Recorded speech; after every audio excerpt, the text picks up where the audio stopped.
साथियों, इस सम्मानित मंच पर मौजूद chief commercial manager Hajipur Shri V K. Das ji, मौजूद यहाँ पर वरीय मंडल विद्युत अभियंता संजीव कुमार जी, मौजूद यहाँ पर मंडल परिचालन प्रबंधक अनन्या स्मृति जी, मौजूद यहाँ पर स्टेशन प्रबंधक रमा शंकर जी, इस कार्यक्रम में मौजूद आप सबकी यहाँ से लोकप्रिय विधायिका जो आप सबके बीच इन्होंने रहकर इस क्षेत्र के विकास के लिए जमुई विधानसभा के माननीय विधायक मजबूती से काम करने का कार्य किया। मैं चाहता हूँ एक बार जोरदार ताली से मेरी छोटी बहन श्री सिंह जी का आप लोग स्वागत करें। मौजूद इस कार्यक्रम में लोक जनशक्ति पार्टी रामविलास भारतीय जनता पार्टी के तमाम वरिष्ठ पदाधिकारी साथी मौजूद, यहाँ पर हमारे गठबंधन के अब तो अधिकृत तौर पर ये गठबंधन लोक जनशक्ति पार्टी और भारतीय जनता पार्टी के तमाम प्रदेश के पदाधिकारी साथी मौजूद, यहाँ पर जिला के हमारे तमाम पदाधिकारी साथी, प्रेस मीडिया के तमाम पत्रकार साथी। ज़्यादा समय ना लेते हुए, क्योंकि अब से थोड़ी देर के बाद आदरणीय प्रधानमंत्री जी का संबोधन शुरू होगा और प्रधानमंत्री जी की तरफ से जो ये सौगात भेंट स्वरूप, तो ये सौगात न सिर्फ जमुई वासियों के बल्कि देश के 508 ऐसे रेलवे स्टेशन हैं जिनका पुनर्विकास रीडेवलपमेंट का कार्य आज से आरंभ होगा। और ये रीडेवलपमेंट एक ऐसा रीडेवलपमेंट है जो विश्व स्तरीय रेलवे स्टेशन का निर्माण करेगा। जमुई रेलवे स्टेशन की बिल्डिंग को लेकर लंबे समय से हम सब परेशान रहे और हम सब प्रयासरत रहे कि कैसे यहाँ पे इस बिल्डिंग को बेहतर किया जा सके, कैसे काउंटर्स को यहाँ पर बढ़ाया जा सके, कैसे सुख सुविधा, यात्री शेड की बात हो, रैंप की बात हो, आवागमन की बात हो, कैसे इन तमाम सुविधाओं को बेहतर यहाँ पर किया जा सके, कम ज़्यादा सांसद निधि के माध्यम से हो, विभिन्न प्रयासों के माध्यम से हो। पिछले 7-8 सालों में जितना हम लोगों से भर पड़ा हम लोगों ने प्रयास किया करने का, पर आज हम सबके लिए सौभाग्य की बात है कि हमारे देश के प्रधानमंत्री की तरफ से ये सौगात जमुई को ही नहीं, क्योंकि मैं जमुई लोकसभा का मैं प्रतिनिधित्व करता हूँ, तो इसे जमुई विधानसभा नहीं, सिमुलतला भी अगर आप जाएंगे तो वहाँ पर भी इसी तरीके के कार्यक्रम का आयोजन वहाँ पर भी हो रहा हो, वहाँ पर भी इसी तरीके से पुनर्विकास का कार्य सिमुलतला रेलवे स्टेशन पर भी हो रहा है। जो लोग झाझा से हैं, झाझा में भी हम लोगों ने सांसद निधि के माध्यम से फुट ओवर ब्रिज की बात हो, या कई और ऐसी परियोजनाएं जो हम लोगों ने वहाँ पर शुरू की है, बहुत जल्द उसका भी हम लोग उद्घाटन हम लोग करेंगे। मेरे लिए और माननीय विधायक जी के लिए जरूर ये लम्हा और ज्यादा महत्वपूर्ण हो जाता है, क्योंकि हम दोनों के पिता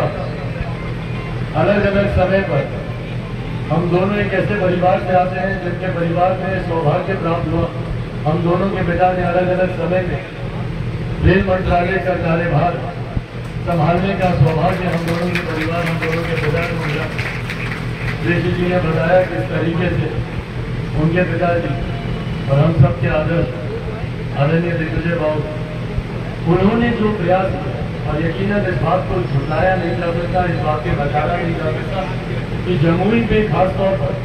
पूरे प्रदेश भर में उनका योगदान रहा। जमुई के होने के नाते जो प्रयास उनके रहे जमुई में रेलवे आगे लेकर जाने के लिए, यकीनन मैं मानता हूँ कि आज जहाँ कहीं पर भी दिग्विजय बाबू होंगे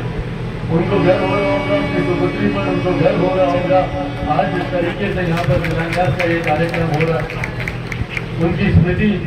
उनकी यादें जरूर हम लोग के साथ हैं। मेरे लिए भी यकीनन एक भावुक क्षण है। मेरे नेता, मेरे पिता जब वो रेल मंत्री थे उस वक्त उनकी भी सोच यही रही, उनकी भी कल्पना रही कि किस तरीके से रेलवे के माध्यम से बिहार के गांव-गांव को मुख्य धारा के साथ जोड़ा जाए। और कनेक्टिविटी का सबसे खूबसूरत माध्यम रेलवे रहा है। हम लोग मानते हैं कि भाई विकास की नींव में रहती है कनेक्टिविटी। जिस क्षेत्र को की कनेक्टिविटी नहीं है, जिस क्षेत्र को आप जोड़ नहीं सके रेल मार्ग से, मुख्य मार्ग से, तो उस क्षेत्र का मुख्य धारा से जुड़ना यकीनन कठिन होता है। ऐसे में हम लोगों ने इसी सोच के साथ, जिसमें हमारे साथी जो चकाई विधानसभा से आए हैं, हम लोग को गर्व होता है कि लंबे समय से हम लोग का प्रयास रहा, जिसमें आदरणीय दिग्विजय बाबू का भी एक बड़ा योगदान रहा। उस वक्त उन्होंने सर्वे कराया था कि किस तरीके से झाझा को हम लोग चकाई विधानसभा के साथ हम लोग जोड़े और चकाई विधानसभा को हम लोग मुख्य धारा के साथ जोड़े। आज मुझे गर्व होता है कि उस वक्त तत्कालीन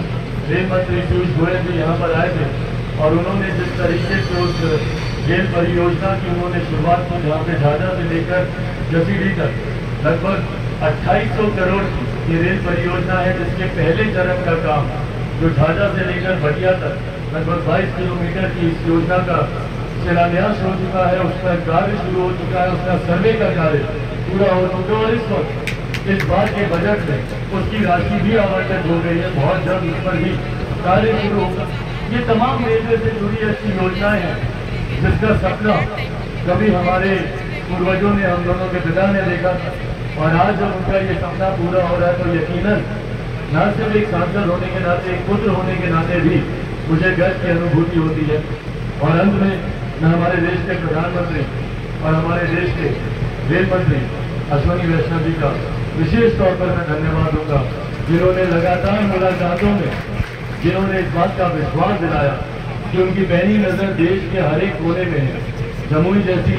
जैसा क्षेत्र, जिसको नक्सल प्रभावित क्षेत्र कहते हैं, जो कि मुख्य धारा से एक लंबे समय तक कटा रहा, आज जमुई में भी इस तरीके की केंद्र की परियोजनाएं एक के बाद एक आ रही है। भले वो केंद्रीय विद्यालय हो, भले वो मेडिकल कॉलेज हो, भले वो पासपोर्ट ऑफिस हो, भले वो SBI का जोनल ऑफिस हो, एक के बाद एक इस तरीके की योजनाओं का हमारे क्षेत्र में आना यकीनन दर्शाता है कि वो दिन दूर नहीं जब जमुई बिहार के सबसे विकसित जिलों में से और जमुई लोकसभा बिहार का सबसे विकसित लोकसभा होगा। ये विश्वास आप लोगों को दिलाकर जाना चाहता हूँ। एक सांसद के नाते निरंतर मेरा प्रयास था, आप सबका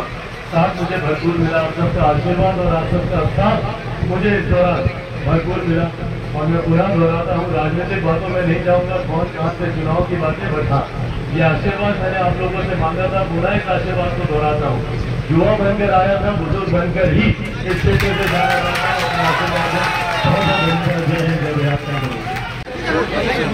देश के प्रधानमंत्री आदरणीय नरेंद्र मोदी जी और देश के रेल मंत्री आदरणीय अश्विनी वैष्णव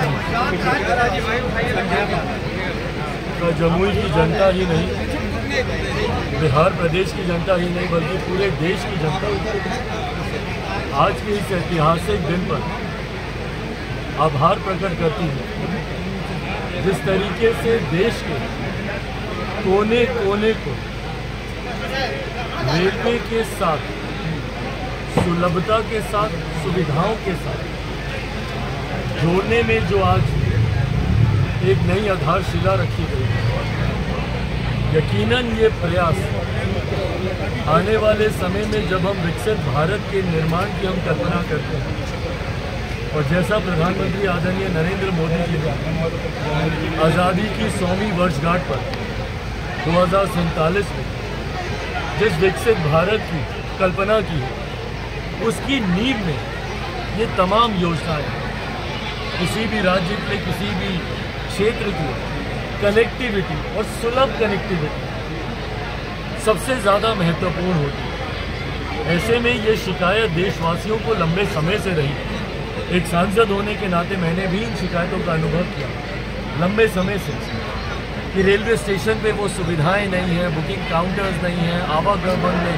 कठिनाइयाँ होती हैं, यात्री शेड नहीं है, बैठने की व्यवस्था, पानी जल पीने की व्यवस्था, तमाम तरीके की कठिनाई जो दिव्यांगजन हैं उनके लिए तमाम तरीके की कठिनाई रह कर ये सामने आती है। ऐसे में यकीनन ये एक ऐतिहासिक कदम है जिस तरीके से अमृत रेलवे स्टेशन ये नींव यहाँ से रखी गई है और आने वाले दिनों में जब इन रेलवे स्टेशन का पुनर्विकास होगा, रीडेवलपमेंट के तहत जब तमाम आधुनिकीकरणों से, तमाम सुख सुविधाओं से लैस, और इस बात को कहने में मुझे नहीं लगता कि हम में से किसी को भी कोई संकोच है कि ये वर्ल्ड क्लास रेलवे स्टेशन बनने जा रहे हैं। अभी तक ऐसे रेलवे स्टेशन शायद विदेशों में ही हम लोगों ने देखे होंगे, वाईफाई से लैस, बैठने की सुविधाएं हो, कैंटीन की सुविधाएं हो, शॉप्स हो, इंफ्रास्ट्रक्चर हो, पैदल चलने की सुविधा हो, लिफ्ट्स हो, इन तमाम तरीके की सुविधाओं से लैस ये रेलवे स्टेशन देश भर में आने वाले दिनों में हम लोगों को देखने के लिए मिले। मेरे लिए खास तौर पर ये एक महत्वपूर्ण क्षण है। मेरे नेता, मेरे पिता आदरणीय रामविलास पासवान जी ने भी जब रेल मंत्री के तौर पर जब उन्होंने देशवासियों को अपनी सेवा दी थी, उस वक्त उनका भी ये सपना रहा था कि देश के रेलवे स्टेशंस को मॉडर्नाइजेशन की तरफ बढ़ना चाहिए। सीमित समय में उनसे जितना प्रयास हुआ उन्होंने करने का प्रयास किया, पर आज वो जहाँ कहीं हो यकीनन उनकी आत्मा को शांति मिलेगी ये देखकर कि उनके सपने अब धीरे धीरे धरातल पर मौजूदा प्रधानमंत्री आदरणीय नरेंद्र मोदी जी के प्रयासों से धरातल पर उतर रहे हैं। एक सांसद होने के नाते और आज जब मैं जमुई में मौजूद हूँ, मेरे लिए यकीनन एक बड़े उत्साह की बात है कि मेरी लोकसभा के अंतर्गत दो ऐसे रेलवे स्टेशन को लिया गया, जहाँ कई ऐसे राज्य हैं जहाँ पे सीमित रेलवे स्टेशन हैं, बट वहीं बिहार में अगर आप देखें तो दो रेलवे स्टेशन को अमृत भारत योजना के तहत इन रेलवे स्टेशन को लिया गया, जहाँ पे जमुई और सिमुलतला का रेलवे स्टेशन। जमुई में यकीनन मुझे निरंतरता में साथ सहयोग मेरे साथी, मेरी छोटी बहन, यहाँ की माननीय विधायक श्रेषी जी का मुझे मिलता है, और ये कहीं ना कहीं हम दोनों के लिए एक भावुक और एक गर्व से भरा हुआ लम्हा हम दोनों के पिता ने रेल मंत्री के तौर पर अपना योगदान देने का दोनों ने प्रयास किया, और दोनों का सपना रहा कि वो एक विकसित भारत के निर्माण में अपना योगदान दे। और रेलवे की यकीनन उसमें बहुत बड़ी जिम्मेदारी आती है, ना सिर्फ रोज़गार के तौर पर, जहाँ देश की एक बड़ी आबादी को रेलवे रोज़गार देने का काम करता है, वहीं बेसिक इंफ्रास्ट्रक्चर डेवलपमेंट में भी एक बहुत बड़ी भूमिका निभाता है। ना सिर्फ लोगों के आने जाने को लेकर, बल्कि गुड्स, कई ऐसे प्रोडक्ट्स हैं, सामान हैं, जिसको देश के कोने कोने में पहुँचाने में रेलवे का बड़ा योगदान है। तो ऐसे में यकीनन हम दोनों के लिए, श्रेषी जी के लिए, मेरे लिए, हम दोनों के पिता के सपने को जब आज हम पूरा होते हैं, प्रधानमंत्री से मुलाकात हुई है, यकीनन उस वक्त प्राथमिकता पहले इन रेलवे स्टेशनों का के विकास के कार्यों को धरातल पर उतारने की थी। तो मेरी पिछली बार माननीय मंत्री जी से वंदे भारत को लेकर जब उनसे बातचीत हुई, तो उस वक्त भी उन्होंने मुझे इस बात का विश्वास दिलाया, पर उन्होंने अपनी प्राथमिकता भी उस वक्त स्पष्ट की कि एक बार पहले इन कार्यक्रमों को हम लोग धरातल पर उतार के विकास के पुनर्विकास में ये कार्य एक बार शुरू हो जाए, तो उस वक्त वंदे भारत को भी लेकर और कई और ऐसी ट्रेनें हैं जो कोरोना काल के वक्त से जिनको दोबारा उनको शुरू नहीं किया जा सका है, उन रेल की जानकारी मैंने माननीय मंत्री जी के संज्ञान में दी। उत्तर दक्षिण भारत से कनेक्टिविटी को हम लोग और कैसे बढ़ाएं, क्योंकि बिहार के कई ऐसे लोग हैं और जमुई जिला के कई ऐसे लोग हैं जो कि दक्षिण भारत में भी जाते हैं, उस कनेक्टिविटी को भी कैसे बढ़ाया जा सके, ये तमाम बातें माननीय मंत्री जी के संज्ञान में है। मुझे उम्मीद है, विश्वास है कि जैसे ही इन कार्यों को गति मिलती है पुनर्विकास के, उसके बाद धीरे धीरे रेल को भी शुरू कर दिया जाएगा।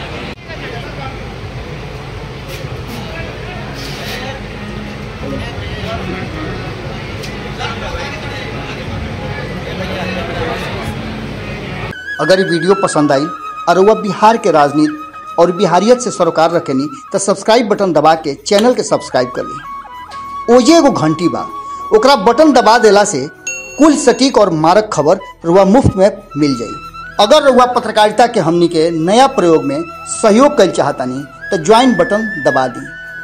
पेटीएम नंबर नोट कर ली 9386816700। धन्यवाद।